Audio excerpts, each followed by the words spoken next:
కాపు ఉద్యమ నేత మాజీ మంత్రి ముద్రగడ పద్మనాభం గారి సంస్మరణ సభ పూర్తయింది. వేలాదిగా ముద్రగడ గారి అభిమానులు పార్టీలకు అతీతంగా ఇక్కడికి వచ్చారు. ముద్రగడ గారు చేసిన గొప్ప పనుల్ని, మంచి పనుల్ని కూడా స్మరించుకుని ముద్రగడ గారి లేని లోటు పోడ్చలేనిది అంటూ వారి సందేశాన్ని కూడా వినిపించారు. సో ఈ ప్రోగ్రాంలో చాలా క్రియాశీలకంగా వ్యవహరించిన జక్కంపూడి రాజా గారు మనతో ఉన్నారు. రాజా గారు నమస్కారం.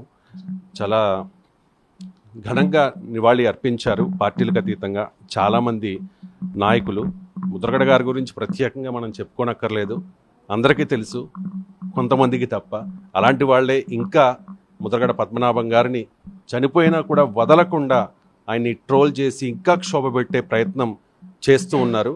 వారు తెలియక చేస్తూ ఉన్నారో లేకపోతే ఏదైనా డైరెక్షన్లో చేస్తూ ఉన్నారో అనేది వాళ్ళ విజ్ఞతకే వదిలేద్దాం. ఇక ముద్రగడ గారి గురించి మీకు చాలా ఏళ్లుగా ఆయన పరిచయం, మీ తండ్రి గారికి కూడా చాలా సన్నిహితులు. సో ముద్రగడ గారి గురించి మీ మాటల్లో. గొప్ప నాయకుడిని కోల్పోయాం. సో ఒక్క కాపు సామాజిక వర్గం కోసం మాత్రమే అని కాదు, కానీ ఆయన చేసినటువంటి ఉద్యమాలు, పోరాటాలు అనేక వర్గాల ప్రజలకి మేలు జరిగింది. ఇవాళ ఏదైనా ఒక ఉద్యమం అనేటువంటిది ఆయన తలపెడితే ఇంకా అందులో రాజీ పడేటటువంటి ప్రసక్తి అనేటువంటిది లేదు. ఇది ఎటువంటి వ్యక్తి అయినా, అధికారంలో ఉన్నటువంటి వాళ్ళు ఎన్ని రకాల ఒత్తిళ్లు తీసుకొచ్చినా, ఎన్ని రకాలైనటువంటి ప్రెషర్స్ తీసుకొచ్చినా కూడా ఏ రోజు వెనక్కి తిరిగి చూడడం అనేటువంటి ప్రసక్తే లేదండి. సో దూరం నుంచి చూసినటువంటి వాళ్ళకి చాలా కటువుగా, చాలా మొండిగా, ఏది చెబితే విండయినా అనేటువంటి భావం కలిగించేటట్టుగా ఉండేటటువంటి పద్మనాభం గారు దగ్గర నుంచి చూసినటువంటి వాళ్ళకి మాత్రం చాలా ఆప్యాయతలు, అభిమానాలతో ఉండేటటువంటి మనస్తత్వం ఉన్నటువంటి వ్యక్తి. సో ఇవాళ ఆ వ్యక్తి దూరం అవ్వడం అనేటువంటి ఈ ప్రాంత ప్రజలకు కానీ, మరి ఎక్కడున్న కాపు సామాజిక వర్గం వారికి కానీ, లేకపోతే ప్రత్యేకించి మేము వైఎస్ఆర్ కాంగ్రెస్ పార్టీలో ఉన్నాము. వైఎస్ఆర్ కాంగ్రెస్ పార్టీ కూడా ఇది పోడ్చలేనటువంటి లోటు, ఓ ప్రత్యేకత కలిగినటువంటి నాయకుడిని ఇవాళ కోల్పోయాం.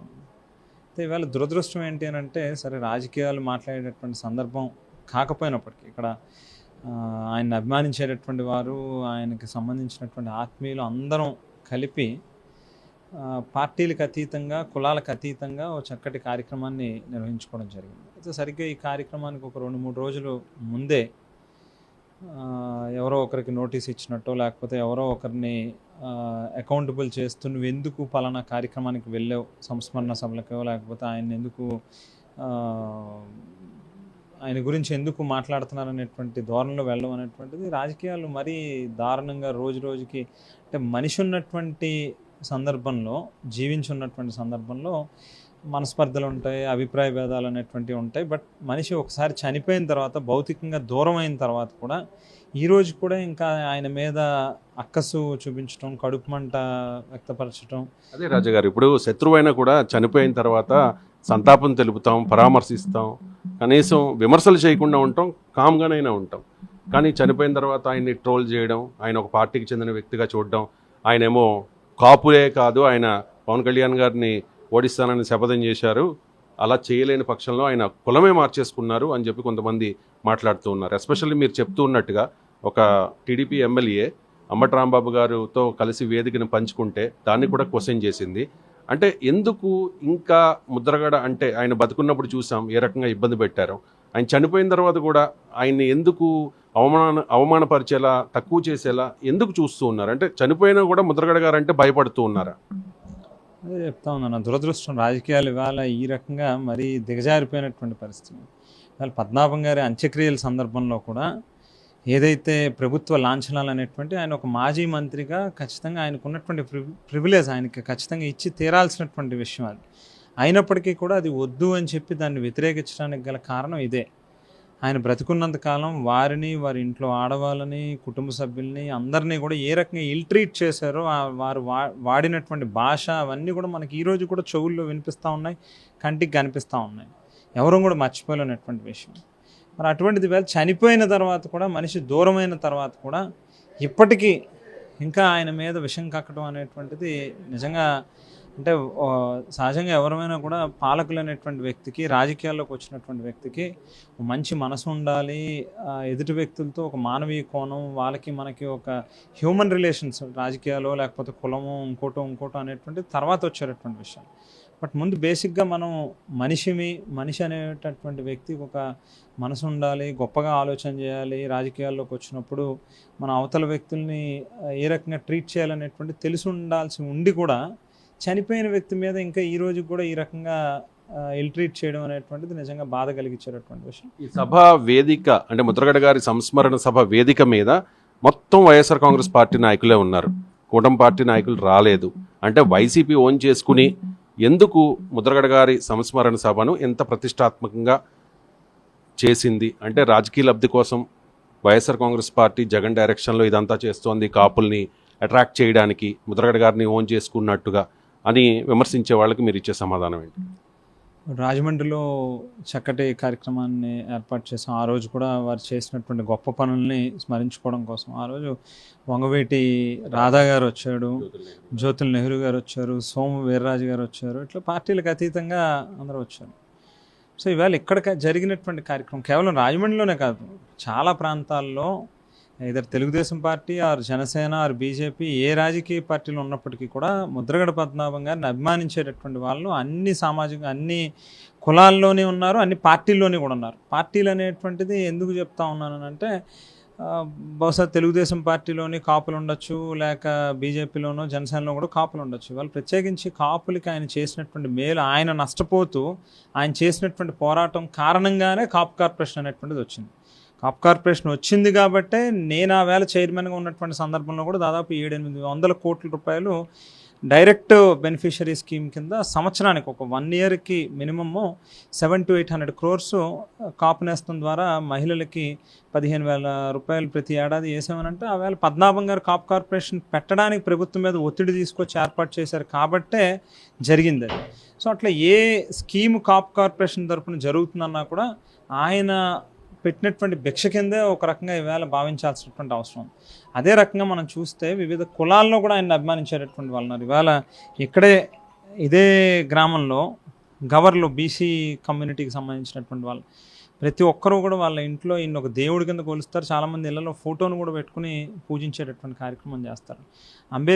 బాబాసాహెబ్ అంబేద్కర్ గారి విగ్రహాన్ని ఇవాళ కాపులు నివాసం ఉండేటటువంటి ప్రాంతంలో ఆయన విగ్రహాన్ని పెట్టి అంబేద్కర్ గారి మనవడిని తీసుకొచ్చి ఓపెన్ చేయించినటువంటి పరిస్థితి. అంటే సహజంగా కాపుల కోసం చివరిలో ఆయన ఒక ఉద్యమం చేశాడు కాబట్టి అది ఒకటే కనిపిస్తూ ఉంది తప్పితే దానికి ముందు కూడా మనం చూస్తే అనేక ఉద్యమాలు, ఏదైనా ఎవరికైనా ఒక సమస్య వచ్చిందంటే ఇంకా అది పట్టుకుంటే ఇంకా పట్టు వదలనటువంటి ఒక రాజీ లేనటువంటి పోరాటాలు చేసేవాడు. అందుకే ఒక ప్రత్యేకత. సహజంగా అందరూ రాజకీయాల్లో 175 నియోజకవర్గాల్లో 175 మంది పోటీ చేస్తారు. 4 పార్టీల తరపున 5 ఏళ్ళకు ఒకసారి 400-500 మంది రాజకీయాల్లోకి వస్తూ ఉంటారు. మళ్ళీ రొటేషన్ ఇంకో 400-500 మంది కొత్తగా వస్తుంటారు. బట్ ఎవరో ఒకరు ఒక తరంలో వాళ్ళకంటూ ఒక మార్క్ ఉండేటటువంటి వాళ్ళు అనేది ఉంటే ఒక రాజశేఖర రెడ్డి గారు, ఒక ఎన్టీఆర్, లేకపోతే ఒక ముద్రగడ పద్మనాభం గారు, ఒక వంగవీటి మోహన్ రంగా, ఇట్లా చాలా లిమిటెడ్గా మనం ఒక 100 ఏళ్ళు చరిత్ర, ఒక 70 ఏళ్ళు 80 ఏళ్ళు వెనక్కి తిరిగి చూస్తే గట్టిగా మనం ఒక 4-5 పేర్లు 6-7 పేర్ల కంటే మించి చెప్పుకోవడానికి ఉండవు.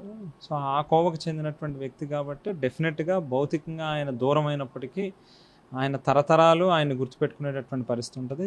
రంగా గారు ఏ రకంగా అయితే ఈ రోజు కూడా బ్రతికే ఉన్నాడో ప్రజల మనసుల్లో ఆయనకు కూడా సుస్థిరమైనటువంటి స్థానం ఉంటుంది. అప్పటికి టఫ్ క్వశ్చన్ జగన్మోహన్ రాజా గారు మీకు, ఎందుకు అంటే ముద్రగడ పద్మనాభం గారి చివరి కోరిక కాపుల్ని బీసీల్లో చేర్చాలి అని చెప్పి, ఆ కోరిక నెరవేరకుండానే ఆయన చనిపోయారు. ఆయన వైసీపీలో క్రియాశీలకంగా ఉన్న పరిస్థితుల్లో ఆయన చనిపోయారు కాబట్టి ఆయన వైసీపీ నేత, ఆయన కోరికను కూడా తీర్చాల్సిన బాధ్యత మీ పార్టీ మీద ఉంటుంది.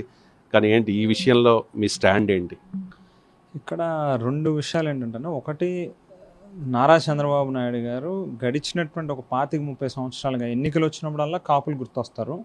కాపులకి రిజర్వేషన్ ఇస్తానంటాడు. ఎన్నికలు అయిపోయిన తర్వాత ఊసేస్తాడు. ఇంకా చెయ్యనిది చేసినట్టుగా, చేసినది చేయనట్టుగా చూపించేటటువంటి కార్యక్రమం చేస్తాడు. ప్రత్యేకించి కాపుల మీద కేసులు పెట్టి జైళ్ళలో పెట్టినటువంటి సందర్భాలు ఎన్నో ఉన్నాయి. అయితే ముద్రగడ పద్మనాభం గారు ఈవేళ జగన్మోహన్ రెడ్డి గారిని ఎందుకు ఎంచుకున్నాడు, జగన్మోహన్ రెడ్డి గారి బాటలోనే ఎందుకు నడవడానికి ముందుకు వచ్చారు అని అంటే, జగన్మోహన్ రెడ్డి గారు చాలా స్పష్టంగా కాపులకి బీసీల్లో చేర్చడం అనేటువంటిది అది సులభతరమైనటువంటి విషయం కాదు. ఇది కేవలం రాష్ట్ర ప్రభుత్వం పరిధిలో ఉన్నటువంటి అంశం కూడా కాదు. ఒక పక్కన కేంద్ర ప్రభుత్వం సంబంధించినటువంటి సహకారం కూడా ఉండాల్సినటువంటి అవసరం ఉంది. న్యాయపరమైనటువంటి చిక్కులు ఉన్నాయి. వీటన్నిటిని అధిగమిస్తే తప్ప చేయడం అనేటువంటిది అంత సులభం కాదు. ఊరికినే నేను ఎన్నికలకు ముందు చేసేస్తాను అని చెప్పి తర్వాత మళ్ళీ చేతులెత్తేసి చెవుల్లో పువ్వులు పెట్టే కార్యక్రమం నేను చేయను అని చాలా స్పష్టంగా ఆయన చెప్పడం జరిగింది. అయితే పద్మనాభం గారు అనుకోకుండా 2019 నుంచి 24 మధ్యలో మేము అధికారంలో ఉన్నటువంటి సందర్భంలో ఆయన మాతో పాటు లేకపోవడం, చివరి నిమిషాల్లో రావడం అనేటువంటిది ఒక రకంగా బహుశా ఆయన ఇంకాస్త ముందు వచ్చి ఉండుంటే డెఫినెట్గా లీగల్గా ఉన్నటువంటి ఇష్యూస్ని ఎట్లా క్లియర్ చేయాలి, కేంద్ర ప్రభుత్వంతో ఎట్లా ఏ రకంగా ముందుకెళ్ళడానికి లీగల్ ఇవి కూడా కాన్సెన్సస్ అన్ని తీసుకుని ఎట్లా ముందుకెళ్ళచ్చు అనేటువంటిది బహుశా గైడ్ చేసి ఉండేవాడు ఆయన. అప్పటికి జగన్మోహన్ రెడ్డి గారు చేయగలిగిన మేరకు మంచి చేశాడు ఆయన. సో 2024లో అధికారంలోకి వచ్చుంటే పద్మనాభం గారు కూడా ఏ రాజ్యసభలోనో లేకపోతే ఇంకా ఉన్నతమైనటువంటి స్థానంలోనో ఆయన ఉండుండేవాడు. ఆయన గవర్నమెంట్ని ఉపయోగించుకుని జగన్మోహన్ రెడ్డి గారిని ఉపయోగించుకుని డెఫినెట్గా కాపుల్ని బీసీలో చేర్చడం కోసం, ఏ రకంగా రిజర్వేషన్ ఇప్పించడం కోసం ఏ మేరకు చేయగలదో చేసి ఉండేవారు ఆయన. సో దురదృష్టం ఆయన లేడు వేళ. బట్ డెఫినెట్గా ఆయన వేసినటువంటి విత్తనం అనేది చాలా బలమైనటువంటి విత్తనం. బహుశా ఒక మనిషి వెళ్ళిపోయినప్పటికీ వాళ్ళు వేసినటువంటి విత్తనం బలమైనది అయినప్పుడు డెఫినెట్గా వృక్షం పెద్దదవుతుంది, ఆగదది. ఒక రోజు ఆలస్యం కావచ్చు, ఒక రోజు కాస్త అంటే ఉధృత అనేది తగ్గచ్చు, కానీ డెఫినెట్గా ఏదో ఒక రోజుకి ఆయన వేసినటువంటి విత్తనం మాత్రం ఫ్రూట్ఫుల్ అవుతుంది అనేటువంటి చెప్తాను. కాపుల హక్కుల కోసం పోరాడిన వాళ్ళలో చాలా తక్కువ మంది ఉన్నారు నాయకులు. వంగవీడి మోహన్ రంగా గారు, ఆ తర్వాత మీ తండ్రి గారు జక్కమూడి రామ్మోహన్ రావు గారు, ఇప్పుడు ముద్రగడ పద్మనాభం గారు, ఇలాంటి కీలకమైన ముగ్గురు వ్యక్తుల్ని మీ సామాజిక వర్గం కోల్పోయింది. మరి ఇప్పుడున్న పరిస్థితుల్లో మీ సామాజిక వర్గం 25% ఓట్ బ్యాంక్. మీ ఓట్ బ్యాంక్ లేనిదే ఏ పార్టీ కూడా, ఏ కూటమి కూడా అధికారంలోకి రాని పరిస్థితి. జస్ట్ కాపుల్ని కరివేపాకులా వాడుకుని వదిలేస్తారు అని చాలామంది అంటూ ఉంటారు. చాలా ఉదాహరణలు కూడా ఉన్నాయి. మరి ఇప్పుడు కాపులకు దిక్కెవరు, కాపు కాసేదెవరు?